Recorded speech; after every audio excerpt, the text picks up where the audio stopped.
de l'avis de la Chambre, le Canada devrait s'engager à proposer, dans le cadre de la conférence de Copenhague sur les changements climatiques, 1. La diminution de 25% en cible absolue des émissions de gaz à effet de serre des pays industrialisés par rapport à 1990 d'ici 2020.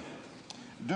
La nécessité de limiter la hausse des températures de la planète en deçà de 2 degrés centigrades par rapport au niveau de l'ère pré-industrielle. 3. L'appui aux pays en développement dans leurs efforts à réduction de gaz à effet de serre et d'adaptation au changement climatique. Débat.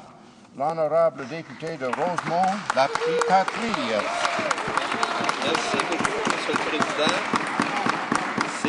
C'est avec plaisir que je prends aujourd'hui la parole dans le cadre de la journée de l'opposition du Bloc québécois qui portera sur les changements climatiques.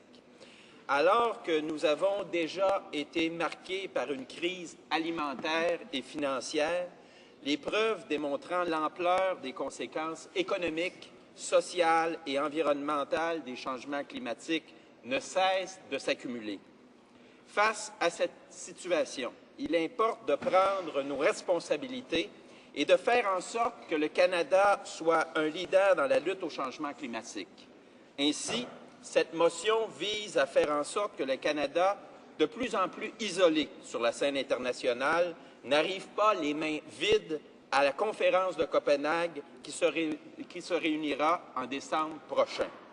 C'est pourquoi le Bloc québécois propose que, de l'avis de la Chambre, le Canada devrait s'engager à proposer, dans le cadre de la conférence de Copenhague sur les changements climatiques, 1. La diminution de 25 % en cible absolue des émissions de gaz à effet de serre des pays industrialisés par rapport à 1990 d'ici 2020. 2. La nécessité de limiter la hausse des températures de la planète en deçà de 2 degrés Celsius par rapport au niveau de l'ère pré-industrielle. Et 3. L'appui aux pays en développement dans leurs efforts de réduction de gaz à effet de serre et d'adaptation au changement climatique.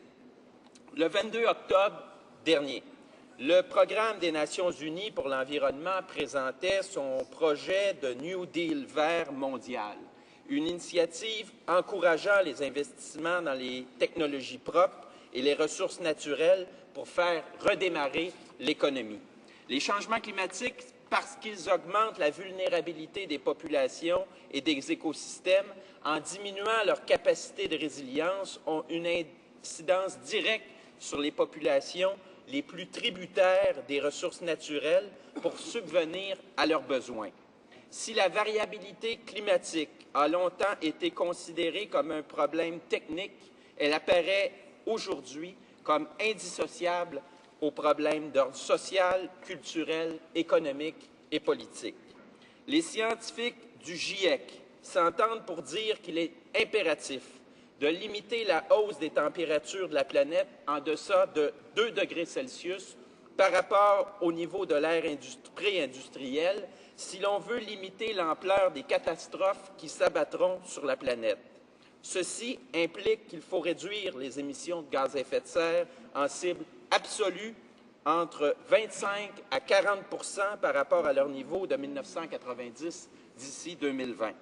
Suite au refus obstiné du gouvernement de mettre en place un plan conforme aux plus récentes données scientifiques, nous estimons que le Parlement doit prendre la relève face à l'absence de leadership gouvernemental en matière de lutte au changement climatique.